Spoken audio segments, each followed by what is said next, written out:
What would you do if everything you built, everything you believed in, crumbled in a single moment? This is the story of Marcus, a man who discovered that sometimes we must be broken to become unbreakable. Marcus Rivera had calloused hands and a dream as solid as the oak he carved. For 15 years, he built custom furniture in his small workshop, each piece a labor of love, each creation bearing his signature, built to last forever. His reputation grew. Orders poured in. He employed 6 craftsmen, all from his neighborhood, all grateful for the opportunity. Marcus wasn't just building furniture. He was building futures. His own daughter would graduate college debt-free because of the thriving business he'd created from nothing but sawdust and determination. It started in the electrical panel at 2 a.m. on a Tuesday. By dawn, 15 years of work had turned to ash. The workshop, the tools, the inventory for Christmas orders, the lumber he'd been aging for 2 years, gone. But the flames took more than his business. The insurance company found a technicality, a missed inspection from 3 years prior. Coverage denied. 6 families suddenly had no income. Customers demanded refunds he couldn't give. The banks circled like vultures. Within 60 days, Marcus Rivera, master craftsman, provider, dream builder, was bankrupt. His wife, Elena, found him one morning sitting in the ashes of his workshop, holding the charred remains of his father's hammer, the only tool that survived. "It's over," he whispered. "I failed him. I failed everyone." For 3 months, Marcus couldn't touch wood. The smell of sawdust made him nauseous. He took a night shift job at a warehouse, loading trucks in silence, invisible to a world that had forgotten the master craftsman he once was. Depression wrapped around him like fog. Some mornings, getting out of bed felt impossible. The man who once built dreams now felt broken beyond repair. But Elena never stopped believing. "Your hands still know their craft," she'd whisper.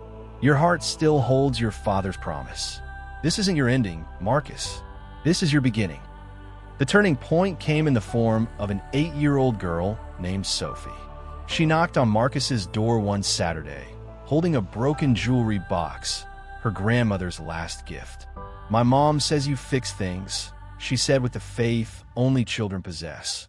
Marcus almost said no, but something in her eyes, something in the way she held that broken treasure, reminded him of why he'd started building in the first place. He spent 3 hours in Elena's kitchen, using makeshift tools, rebuilding that tiny jewelry box. When the ballerina finally danced again, Sophie's tears of joy awakened something in Marcus's soul. "You didn't just fix my box," she said, hugging his knees. "You fixed my heart." That night, Marcus prayed for the first time since the fire. "God, if you're not done with me, show me the way." Marcus started small, very small. A folding table made from scrap wood. A toy chest built in his garage. Word spread. Not through marketing, but through love made visible in every joint, every finish. He couldn't afford employees, so he taught young people from the community, kids who needed direction, purpose, hope. They worked for experience, for mentorship, for the chance to build something beautiful with their own hands. Within 2 years, Rivera's workshop operated from 3 rented garages.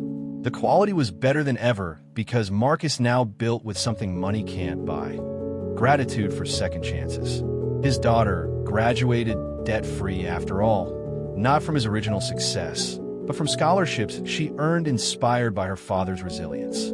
His former employees? They visited not as former workers, but as family.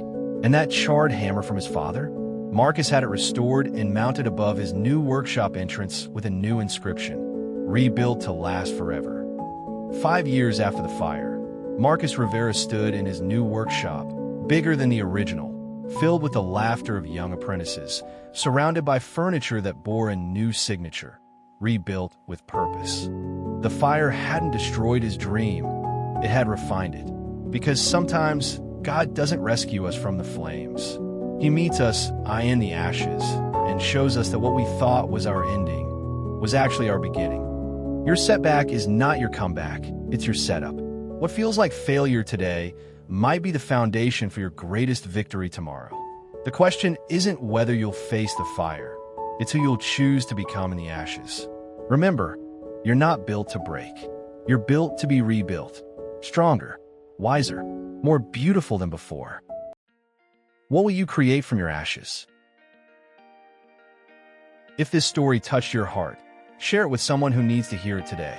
Subscribe to Manamind's 365 for more stories that remind you of your unbreakable spirit. And remember, your comeback story is still being written.